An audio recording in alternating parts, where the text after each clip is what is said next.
રાજ્યના નાયબ મુખ્યમંત્રી હર્ષ સંઘવી વડોદરાની મુલાકાત દરમિયાન વિવિધ કાર્યક્રમોમાં ઉપસ્થિત રહ્યા હતા. આ પ્રસંગે તેમણે વડોદરા મહાનગરપાલિકાના વિવિધ વિકાસ કાર્યોનું લોકાર્પણ કર્યું હતું.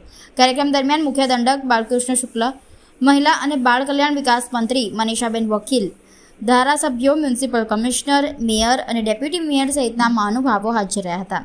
વડોદરા મહાનગરપાલિકા દ્વારા હાથ ધરાયેલા અંદાજે 203 કરોડ રૂપિયાના વિકાસ કાર્યોનું ખાતમુહૂર્ત અને લોકાર્પણ રાજ્યના નાયબ મુખ્યમંત્રી હર્ષ સંઘવીએ રિમોટ કંટ્રોલ દ્વારા કર્યું હતું.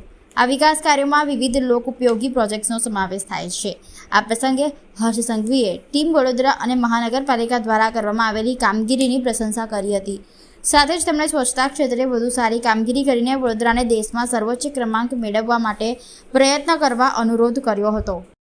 રેકોર્ડ બ્રેક ટાઈમની અંદર વિશ્વામિત્રી રિવરની જે ડીપનિંગ એટલે કે ઊંડાણનું જે કામગીરી કરવાની હતી એ રાજ્ય સરકાર અને બીએમસીએ સાથે મળીને કિલોમીટરો સુધીનું જે પ્લાનિંગ કરેલું હતું અને બિફોર ડેટ એ કામગીરી પૂર્ણ કરવામાં આપણે સફળતા પ્રાપ્ત થઈ. નાની વાત નથી ભાઈ.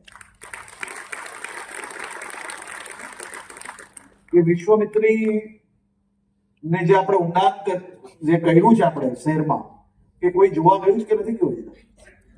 કેટલા લોકો જોયું છે જરા ખાસ સમજો કરો. જેને નથી જોયું એને જોવું જોઈએ, જેનાથી અંદાજો આવશે કે ખરેખર શહેરમાં કેટલું ઝડપથી આટલું મોટું કામગીરી પૂર્ણ કરવામાં આવ્યું. ખાસ કરીને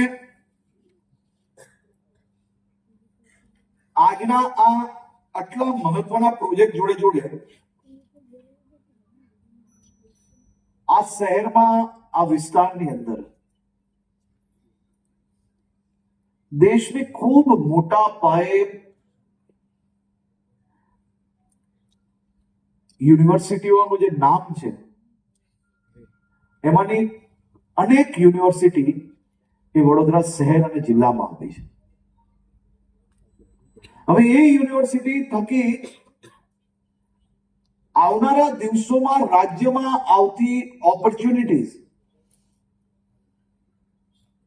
તમે કલ્પના કરો કે આપણા રાજ્યમાં સેમિકન્ડક્ટર ફેબના યુનિટ્સ આવી રહ્યા છે, સેમિકન્ડક્ટરના યુનિટ્સ ચાલુ બી થઈ ગયા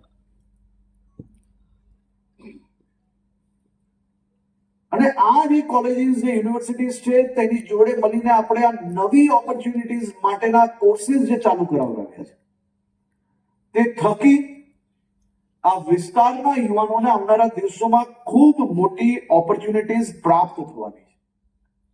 અને અમારી આ આખી ટીમે જે ચૂંટાયેલા પ્રતિનિધિઓ દેખાય છે ને તમને, બધા બહુ હોશિયાર લોકો છે. આ બધા એક સાથે આવે ને એટલે એમ કે આયા હું તો કુછ લેકે જાઉંગા, અને કુછ લેકે જાઉંગા તો કોના માટે? અહીંયા બેઠેલા સૌ લોકો માટે. અને લાસ્ટ ટાઈમ જયારે બધી આખી ટીમ વડોદરા મારી પાસે આવી ત્યારે એ લોકોએ જે મહેનત, એ લોકોએ જે ડિટેલ સ્ટડી કર્યું છે એ જોઈને ખૂબ આનંદ થયો. અને આનંદ હતો કે વડોદરા શહેરના યુવાનોને આઈટી સેક્ટરમાં, ફિનટેક સેક્ટરની અંદર અને બીજી નવી જે ઓપોર્ચ્યુનિટીઝ છે એમાં હજી વધુ ચાન્સ કઈ રીતે મળે તે માટે સૌ લોકો ભેગા થઈને પ્લાન લઈને આવ્યા હતા. અને એ જ દિશામાં રાજ્ય સરકાર બી અમારા સૌ ચૂંટાયેલા પ્રતિનિધિઓની જે માંગ હતી એ દિશામાં કામગીરીમાં લાગી છે. આવનારા દિવસોમાં વાઇબ્રન્ટ ગુજરાત રિજનલ સમિટ એ જ્યારે વડોદરામાં થવા જઈ રહ્યું છે ત્યારે વડોદરાના માટે નવી અનેક ઓપોર્ચ્યુનિટીઝ આવી રહી છે. તમે સૌ લોકો એટલા માટે હોશિયાર છો